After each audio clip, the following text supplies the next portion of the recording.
In 1984, at a high-security American prison, a guard at the outer gate received an urgent call from the prison's supervisor.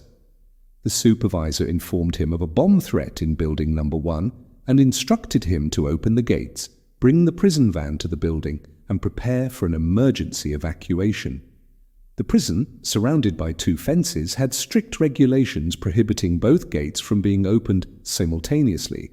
However, due to the bomb threat, the guard decided to break protocol and open both gates at once. The van entered the prison and stopped near the building. A team of explosives experts dressed in heavy gear emerged and carefully handled what appeared to be a bomb. One of them calmly sprayed the device with a fire extinguisher, seemingly to cool it down and prevent detonation. The team placed the bomb in the van and quickly exited through the open gates. The guards, relieved, believed they had averted a catastrophe. But this was no ordinary bomb squad. It was a group of 6 death row inmates, each a notorious murderer, executing one of the most daring prison escapes in American history. The escapees were James and Linwood Briley, Earl Clanton, Derek Peterson, Willie Jones, and Lem Tuggle.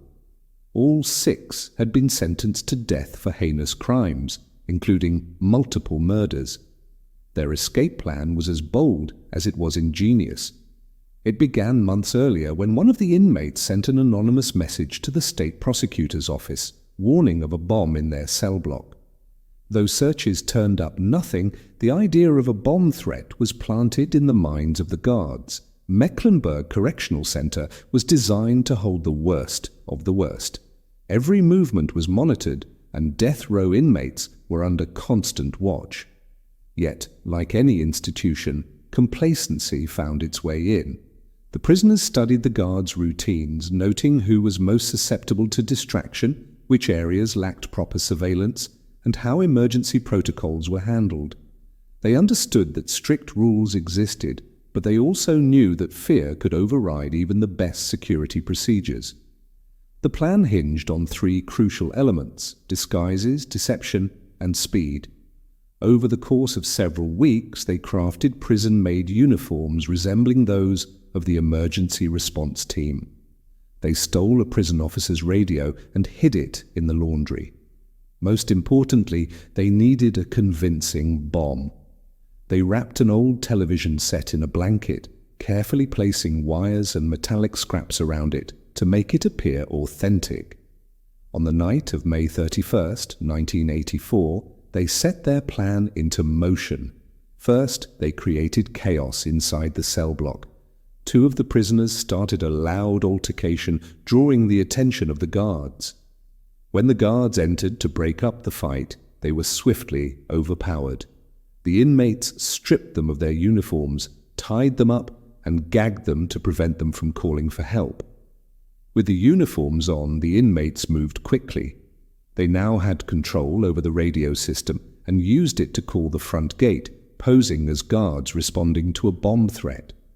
They announced that an explosive device had been discovered and requested immediate evacuation procedures. The outer gate guard, following standard emergency protocols, hesitated at first, but was reminded of the previous bomb threat warning. Not wanting to risk an explosion inside the prison, he followed orders and opened both gates. As the prison van approached, the disguised inmates played their roles perfectly. They moved with authority, barking orders and maintaining a sense of urgency. When the van came to a stop near Building 1, they retrieved the fake bomb, treating it as though it were an active explosive.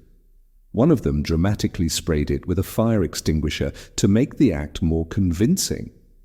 With guards watching from a distance, the team loaded the device into the van, climbed inside, and drove out through the still open gates. The entire escape took less than 15 minutes. By the time the prison realized what had happened, the inmates were already gone. The van was abandoned just a few miles outside the facility, and the group split up. The Briley brothers, considered the most dangerous, chose to go on their own, while the rest attempted to flee to Canada.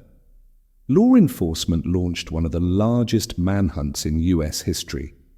Every available resource was mobilized. FBI agents, state police, and even the National Guard. Roadblocks were set up across multiple states, helicopters scanned the terrain, and K-9 units followed every possible lead. The first breakthrough came when Earl Clanton and Derek Peterson were spotted in a small town. Clanton, still wearing a stolen guard's jacket, was recognized by an officer at a gas station. The officer called for backup, and within minutes they were surrounded and arrested. Lem Tuggle and Willie Jones attempted to stay under the radar, stealing a pickup truck and driving north.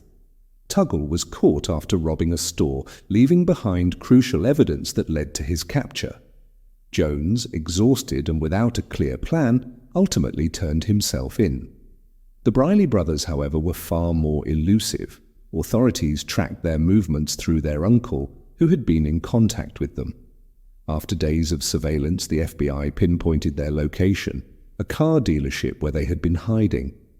On June 19, 1984, federal agents moved in. Unlike the dramatic escape, their capture was uneventful. Surrounded and outnumbered, the Brileys surrendered without resistance. The escape sent shockwaves through the prison system. Mecklenburg Correctional Center immediately overhauled its security protocols. New electronic systems were installed to ensure both gates could never be opened simultaneously. Multiple guards were suspended, and the warden was forced to step down amid heavy criticism.